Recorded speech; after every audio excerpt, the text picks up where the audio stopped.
it is one of the best-selling whiskeys in the world, and it's made in a dry county here in Tennessee. It all started in Lynchburg back in the 1860s, and today nearly 250,000 visitors come to the small town just to tour the distillery there. We take you to Jack Daniel's in this week's Made in Tennessee.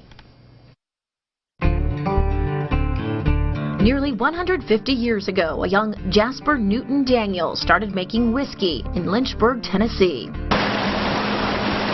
This water from the cave spring is said to be just one of the many reasons he located here. Got it. Today you'll find a statue in honor of Jasper, better known as Jack, and his whiskey, Jack Daniel's, is still made the way he did it more than a century ago. One of the things that I take a lot of pride in is that, we can say we make whiskey the same way that our forefathers made it. Well, I can guarantee people we are making whiskey the same way that my grandfather made it in 1957. Jack Daniel's first ever assistant master distiller, Fletcher, took us on a tour of the distillery. That was one of my favorite places when I was little. Yes, his grandfather was one of only 7 master distillers in the company's history. You can learn more about him and the others on the public tour that weaves in and out of several buildings and across their beautifully maintained property. This is Jack's old office. This is the only original building we have left from when Jack was around. And this is actually where he came to work every day.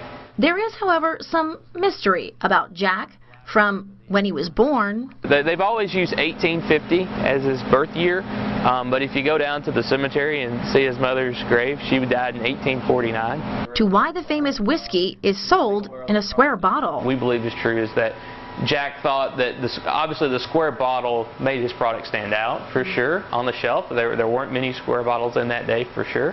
But also we say that Jack said that was because you knew that with his product you would get a square deal. You will hear lots of stories here, but one thing is for sure. There's no guessing when it comes to the whiskey making process. It all starts in the rickyard, where they actually make their own charcoal out of sugar maple.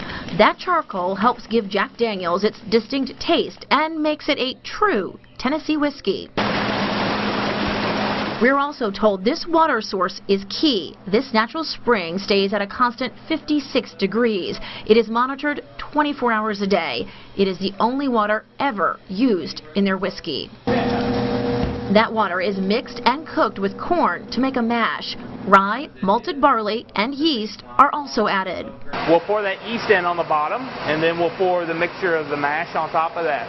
And the yeast will actually start to consume the sugar that's provided naturally from the corn, from the grains, and it will ferment that sugar. So it will actually consume it to live and to breathe, and then its byproduct or its waste is alcohol and carbon dioxide gas.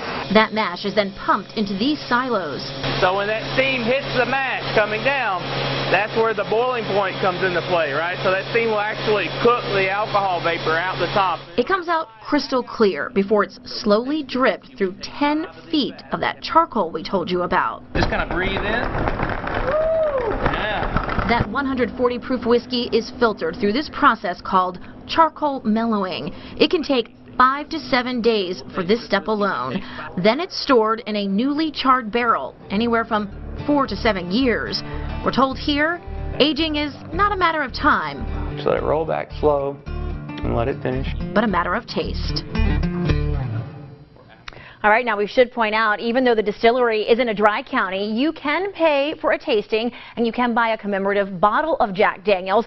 But that's it there. In fact, they had to have the laws changed in order to make that even possible. To learn more about Jack Daniel's, just go to our website, WATE.com, and click on the As Seen on WATE section. What a fascinating behind-the-scenes look that, they have those tours, but most people don't ever get to go where you got to go. Some of the places we got to go, like that control room, that was exclusive. And then getting the real story behind the assistant distiller's grandfather working there, it was so neat. And there's so many more stories I could tell, and I wish we had more time, unfortunately. We'll talk later. Yes, in the commercial.